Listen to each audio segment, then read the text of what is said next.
Oh, what about team of the year, Lionel Messi? I knew this was going to happen.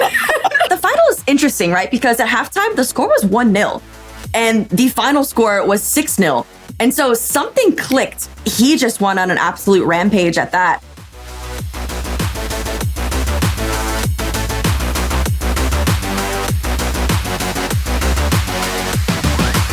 Hello and welcome to episode 3 of EA FC Pro for Chemistry, the show where the game is just the beginning as we discuss all the elements that bind us together in this incredible FC community. My name is Frankie Ward and I'm joined by FG for episode 3 because we're on a roll, FG. Thank you, Frankie. I'm excited to get into the pros, but I want to talk about what you've been up to. What SBCs have you been doing? How's the weekend league going? Yeah, the weekend league, well, we'll talk about that another time. But oh, gosh. We will talk about the good SBCs that have come onto FC 24 because we got showdowns. Showdown SBCs are incredible because they're based on real life fixtures and you do the SBC of the player that you predict will get an upgrade. And I can't pick most of them, so I just do all of them. Do you get really tense when you're watching the games going, come on? I was watching the game at the weekend involving Man City and Liverpool, knowing that I'd done the Akanji showdown.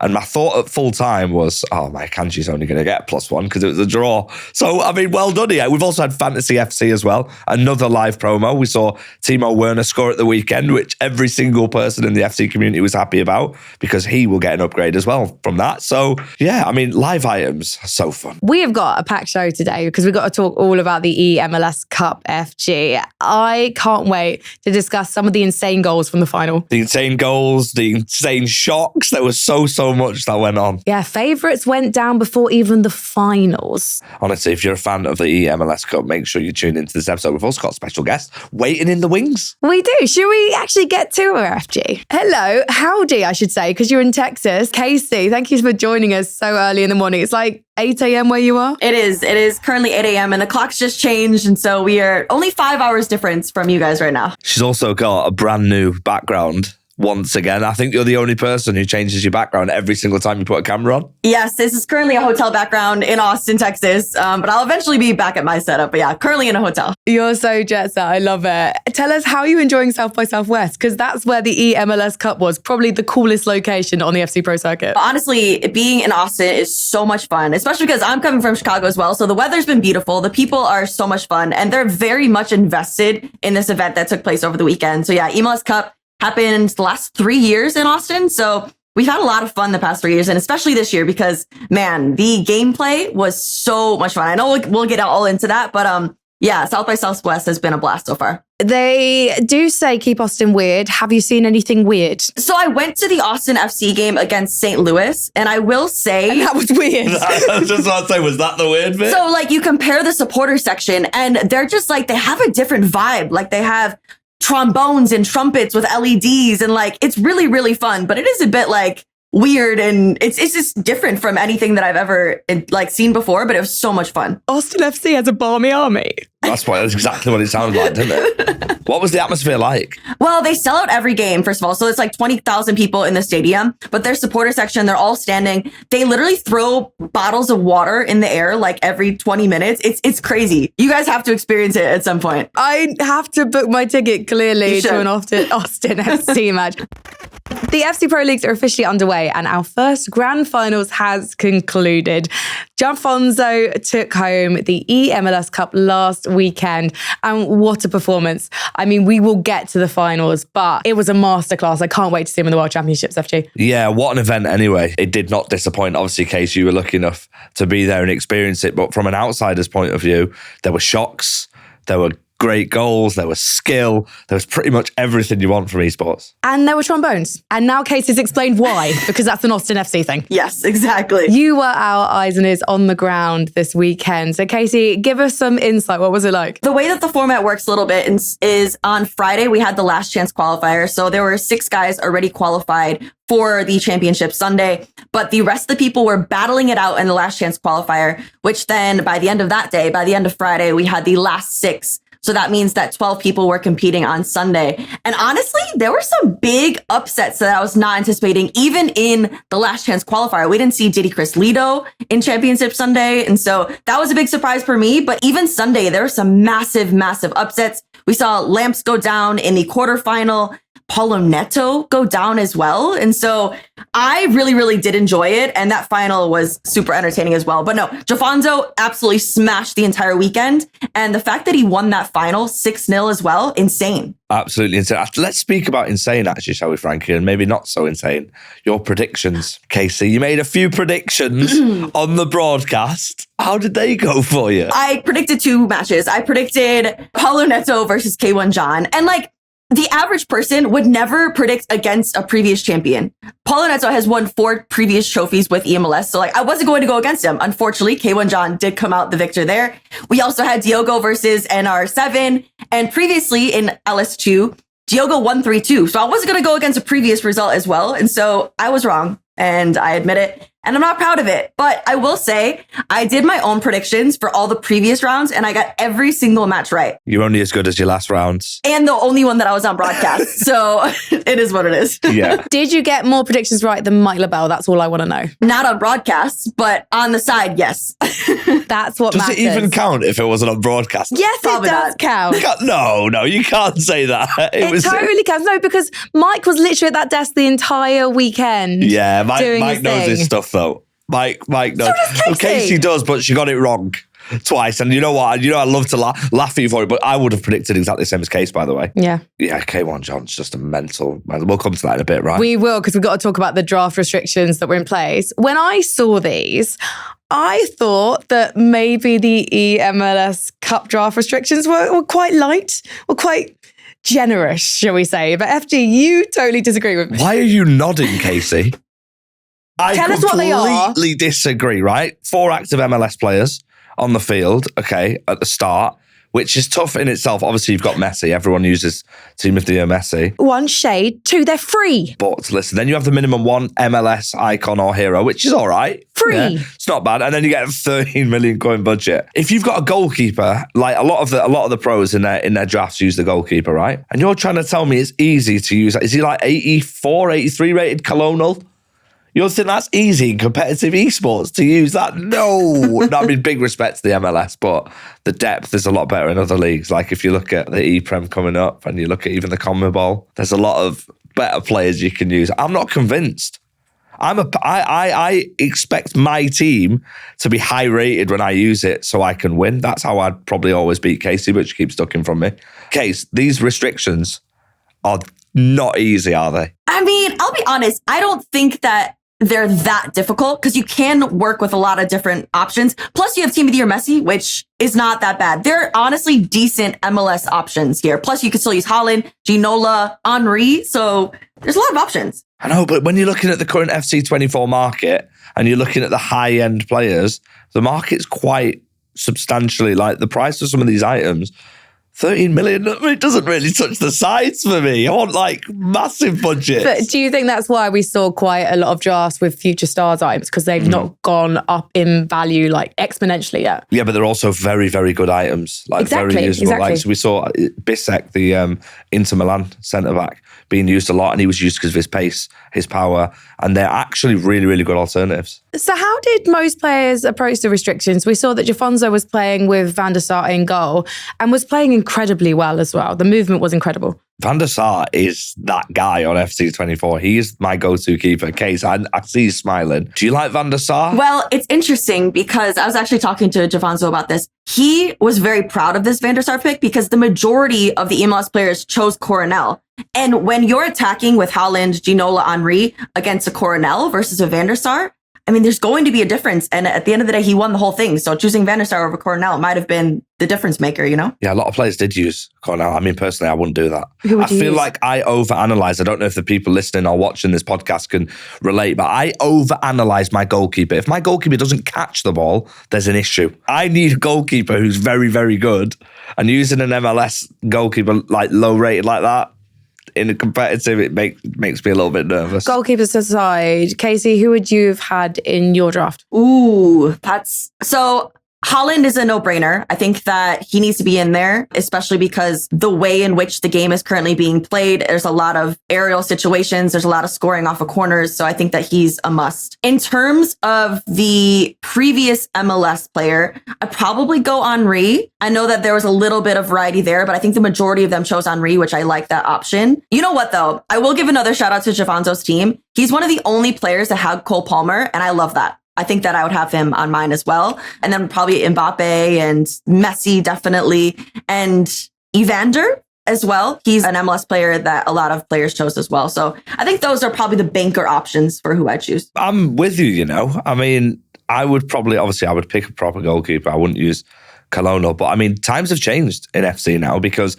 last year we were all talking about Kylian Mbappe, and this year we're all talking about Erling Haaland because of his aerial plus, the fact that players are now playing to his strengths and stuff. And it's seeming like it's like a meta to use a big player, a big striker. So Erling Haaland would definitely be straight in my team. I remember last year when I put Haaland in my very first FC Pro draft, this man wouldn't let me forget it. Mm-hmm. And now he's the big deal. I mean, his special items are incredible. The playstyle pluses are so important as well. But the man himself, he's incredible as well. Of course he was. It was an amazing final. We should actually talk about the story of the event. Kacee, for you, who was the biggest upset of the quarterfinals? Probably Paulo Neto. I don't think that anyone anticipated K1 John winning that match. I know that K1 John previously made FC Pro Open and he got out in Swiss, which is fantastic. Actually, both of them got out in Swiss, so they both made it there. But I don't know. Paulo Neto is just a different gravy in eMLS. He's actually so good. Whenever he gets on that stage, he is so successful. And so the fact that he was not able to get through K1 John was such a shock. Yeah, like 4 titles, 5 final appearances in a row. He is serious, like Kacee said. But K1 John, oh my, like that. I would never have expected him to get as far as he did. He showed real quality and he's here to stay, I think. Yeah, he got through to the finals themselves. Like in the semi-final, it was 9-3 versus NR7. Mm-hmm. And NR7, Kacee, he was expected to win the entire event. It's interesting, right? Because he wasn't as successful in the League Series events as he was in the previous year. But when NR7 gets to Austin, Texas, it's like something activates in him and he is so much better of a player. And he was really, really great during this competition. But I don't think anyone anticipated K1 John to compete like he did yesterday, to be honest. What's his background, though? Why were people underestimating him? He's very low-key in it and he's consistent, but he's not someone that's like in your face, celebrating everything. Like he wins quietly and he's very, very proud of himself. And it's funny because when you're sitting at the event, there's oftentimes different players root for different players, but so many of the other players were backing K1 during this competition. And it was really, really fun to see. Like they're all crowded around the stage rooting for him. Unfortunate for any opponent that he went against, but he definitely had a massive, massive support group here, which was good for him. Yeah, that's really nice. I was surprised as well that Oli Lito, I expected him to potentially make it to the final as well. I think he lost in the semi-finals to Jafonso. He was looking so good up to that point, though. The thing is with Oli Lito, we've seen it before in other tournaments as well. He's now obviously in the US and he's so good at LAN. Like when there's a live event, he is normally so composed, so good. But I mean, it was strange. I expected him to do, I mean, he still did very, very well, but I was expecting him to make the final. Kacee, what was the mood like when Oli Lito did get knocked out in that semi-final by Jafonso? Because Jafonso gave this great interview to the guys where he was explaining that he and his coach specifically worked to counter Oli Lito, playing his style of attack, but defending everything that Oli Lito wanted to do on his side, offensive side of things. So it must have been quite the shock in the audience. Yeah, I think that no one expected it to be that much of a blowout, I think that they anticipated there to be a lot more goals, definitely on Alolito's side, for it to be a lot closer of a match. I know that Alolito was very, very disappointed because at the end of the day, that is the most important match of this entire competition. You might think it might be the final, but they were looking for those world championship spots. And unfortunately, it just wasn't his day. But Alolito is one of those players that everyone trains for because they've seen him compete in League Series 1, League Series 2, Masters last year. Like he has the accolades and they know that they need to prepare for a competitor like him because he's won many, many trophies and he's done really, really well to date. And I know that he probably is not very happy with that semifinal performance. I mean, there's one thing that you can't take away from it. It's the quality he's got and the longevity he's had in esports, so he'll be back, absolutely. And I know that there are a lot of players competing in ePremier League who are happy that he won't be back competing against him in a couple of weeks' time, because he is the reigning champion of ePremier League. So I'm hoping we'll see Olilito get back on form soon, because he deserves to be there. He's one of the GOATs, really, of this current era of FC Pro. Yeah, and he's got personality as well. And I think it's always good when you've got personality as a pro, because you wouldn't expect it most of the times, but he's really good in front of camera and he shows a lot of emotion. And I love the emotion he scores, especially last year at the ePrem when he was scoring. You could hear the emotion from him, and he's a great guy as well. So yeah, he'll be back, absolutely. But I mean, credit to Jafonso and of course K1 John as well. We should talk more about Jafonso's run, because it was incredible. He was probably regarded as the rookie of the playoffs, I guess, Kacee. And he beat NR7, and NR7 had just come off the back of being Gustavo 7-1 and then beating Diogo in extra time. Maybe NR7 was tired, I don't know, but he looked like he had a lot of energy and was riled up on that stage, especially when the goals started going into his end, Kacee. So tell me about the shock that was Jafonso just managing to blow the competition away. Yeah, so I feel like in League Series 1, he did well, but he didn't win it. And then he came to League Series 2. He won the entire thing. So at that point, people are like, all right, he is here in eMLS and he is definitely going to be a force to be reckoned with. And I'll be honest, a lot of the players, I think, were scared with him coming in, but I will say, I don't think they anticipated him to do this well and to be this dominant. He was the most confident player up on that stage out of anyone. He was so good. And I think that the chemistry he has with his coach as well really worked out for him. FG, I want to ask you this question as well as Kacee. When K1 John and Jafonso made it to the World Championships, it was very emotional for both of them. And it almost felt like they'd done what they came to do, and then there's just one last hurdle to achieve.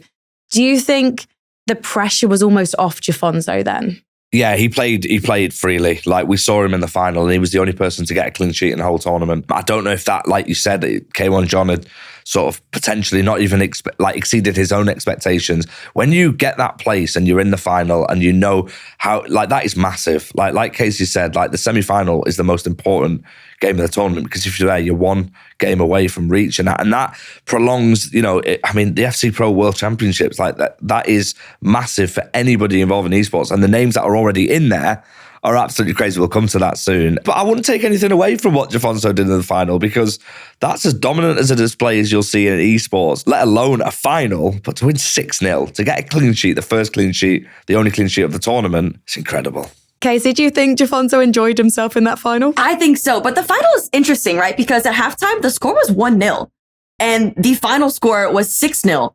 And so something clicked at halftime. I'm not quite sure what it was, but he just went on an absolute rampage at that. And I think that once the goals start going, it got into K1 John's head a little bit.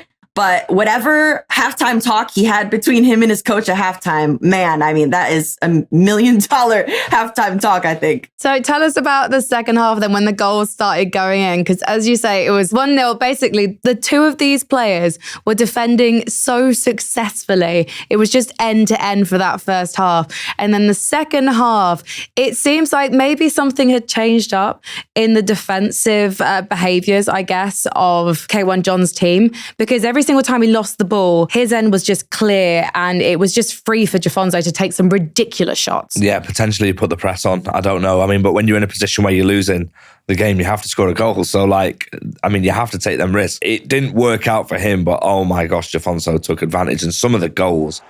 Jafonso can't quite get through, can't quite find that final pass that he's been searching for here, but maybe this could be the one. Here's David Ginola, and our opener for the New England Revolution.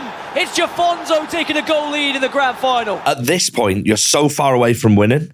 Kacee, you know as well, when you go 1-0 up in any game of FC 24, the job is not even half done. Yeah, not even close, especially with these 9-minute halves. There's so much time left in the match. And so, I don't know, if I'm K1 John, only being down 1-0 at halftime, I'm not worrying too much. I don't know about you guys, but I think he was definitely still in the game at this point, especially at halftime. if you're like me and you play FC24 and expect to concede every game, which pretty much everyone did in the tournament, then you know that a goal's not massively important. But like we're going to see the clip now of I think that's the 6th goal we're about to see. Yeah, let's see the final goal, and then we'll have the treat of goal number 5. We're holding that one back for a reason. If you've not seen it, you are in for a treat. But let's see goal number 6.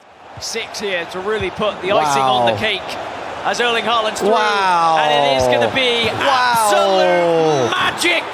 Give him that trophy.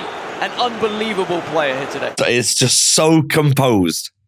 So composed. And obviously we spoke about Erling Haaland earlier on in the pod. Kacee, how good is Erling Haaland's FC24 items? He's so fantastic. And I love that he actually didn't score from an aerial situation here, because I do feel like we see that most of the time with Haaland. But at the end of the day, he can do anything. He can ball roll on the keeper. He can finish right in front of the box. And so I do love that we were shown a situation where he didn't score from a header. Right, wait until you see this one.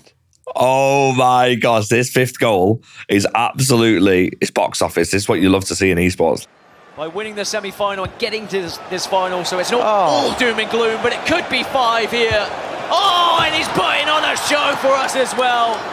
It's entertainment at its very finest. In a final. That's a head loss moment, you know?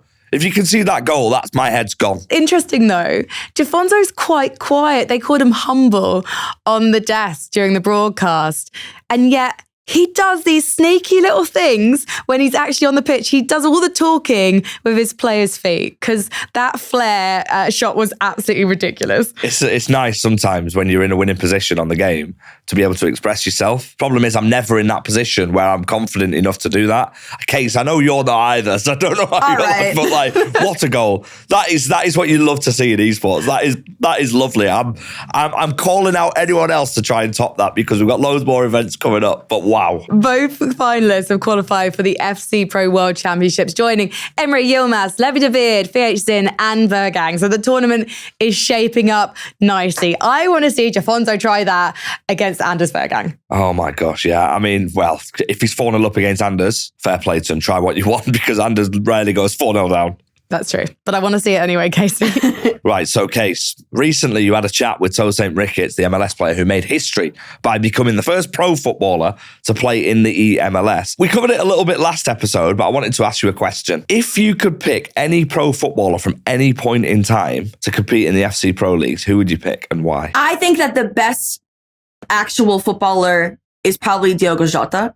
He's really good at the game. So I probably go with him. I know that he competes at like a decent level as well. And whenever Liverpool is not playing, he is playing FC24. And so I'd probably go with him. He'd probably do the best. What about a player from like the past? Ooh, past. I've got one that you should know about as well, because we witnessed it on tour, how good he was when we were in Tokyo. Yeah. Joleon. Yeah, Joleon Lescott. He's very good, but he plays, he plays with the D-pad, not the actual stick. Yeah, it's the maddest thing. It's the craziest thing I've ever seen. So let me give you some context and to everyone else who's watching. So when you move your player, he uses the D-pad on the controller to move the player, Joleon Lescott, but he plays at a real high level. He's super competitive. I'd love to see him try and compete, because, hey, Joleon, I know you've got a bit of free time now. I know you're thinking about starting to stream. Why don't you try and compete in FC tournaments? We're ready for you. Does he also use a PlayStation 1 controller? No, honestly, he literally uses the D-pad to move his players, but he's so good at it. He is. I remember being on tour, me and Kacee, like, there's no way he actually does, but he does. Old school. We need to get him on one of the broadcasts. Yeah, I'm not playing against him. Kacee, you can say that. No, that's all you. That's all you. FG's always like, I could beat them. Yeah, I'll play them. no. I'm not playing them. Everything to do with this show in FC Pro is about whether FG could beat them or not. Yeah, the majority of the time I can, but not Joleon Lescott. We would like to see you compete, though, Joleon Lescott. So this is your call out, mate. Join the FC Pro Leagues. Now what we've got, Kacee, is we've got a blind rank edition. So I'm going to give you the MLS edition first. I'm going to name you 5 Ultimate Team players, but I want you to blindly rank them 1 to 5. Okay. Are you ready? Yes, I'm ready. Let's start with number 1. Let's start with Hani Mukhtar. Ooh, he just started streaming. He plays so much FC. Side note, but I will put him 3. 3. Yes. Okay. Interesting. All right. Well, in that case, we'll go Team of the Year icon Mayam. 1? Yeah, she has to. Yeah, I think that's fair. Foot hero Landon Donovan. Oh man, I feel like there's going to be better options at the end. I feel like you're going to give me something better. Okay, I'm going to go 4. I'm so sorry, Landon Donovan. I'm so sorry. What about foot hero Clint Dempsey? See, if you say Messi last, I'm going to be so disappointed. I'm going to go Dempsey number 2. Oh, what about team of the year Lionel Messi? I knew this was going to happen. I guess he's number 5. I can't believe you put him number 2. All right, well, okay, it was not the worst. It's blindly ranking it, but surely you expected Messi to come out there. But also one of the best American footballers to ever touch the pitch. I wasn't about to put him number 5. Yeah, that's very true, actually. But you made your bed. So that was your blindly ranking, but you're not done yet. Let's tease the next FC Pro League final, the CONMEBOL eLibertadores. Let's blindly rank these South American items. Let's start with Fantasy FC Luis Diaz. Let's go number 4. Number 2, I'll give you Team of the Year R9. Oh, I mean, 1. Yeah. You sure? Yes. There's a lot of South American talent, Yes. but okay, all right. Number 3, Winter Wildcard Pele. Let's go 2. It's going to end bad. Would you have put him over R9? No. Okay, interesting. What about Future Stars Ronaldinho? Okay, well, I guess he's going number 3. And that means we have 1 spot left, Who is and it? that's number 5. Who is it? She's done it again. Team of the Year Messi. Oh my goodness. Yeah, that was my reaction too. We're That's not talking okay. South That's not American okay. items, and you've left Messi out twice in a row. Okay, well, I've been set up. It's not fair. It is blindly ranking, but hope you guys played along at home. But yeah, I mean, Kacee, thanks for joining us. It's been an absolute pleasure. Thank you so much. You look absolutely fabulous for someone who got up at 6 a.m. after, I hope, partying all night in Austin, Texas. Thank you. I appreciate it. That's all we have time for this episode. If you didn't already know, you can earn viewership rewards by watching select FC Pro leagues. You can get 2 players packs and jumbo premium gold packs for tuning into all the broadcasts, and a jumbo premium gold players pack for completing the full season. So make sure you don't miss out, because it's free stuff and you can't go wrong with free stuff, right, FG? I won't say no to free packs. Absolutely not. I wanted to remind everybody who's listening or watching the CONMEBOL eLibertadores takes place on March the 16th to the 17th. So don't miss it. But if you do miss it, on the next episode of the podcast, we will have a special guest to go through all of the action. And did you know that the CONMEBOL eLibertadores Showdown SBC has been announced? Basically, the winner of a key match next weekend gets an upgraded item. An upgraded item, that's absolutely unbelievable, by the way. I've got my eyes on that Sanchez. I've got my eyes on whatever you've got. You're the expert, FG. Maybe I'll get him over you. I'll get him quicker. You can maybe try and do the SBC quicker, or maybe I've already done it. Oh, yeah, that's true. Oh, gosh, I should never take this man on. You can catch up on the Full Chemistry podcast on YouTube, Spotify, and Apple Music. Thank you so much for watching, and thanks also for listening. Now, keep sending in your feedback and let us know what you want us to talk about on the show. And also hit us up on the socials. I've been Frankie Ward. He's been FG. And we will see you next time.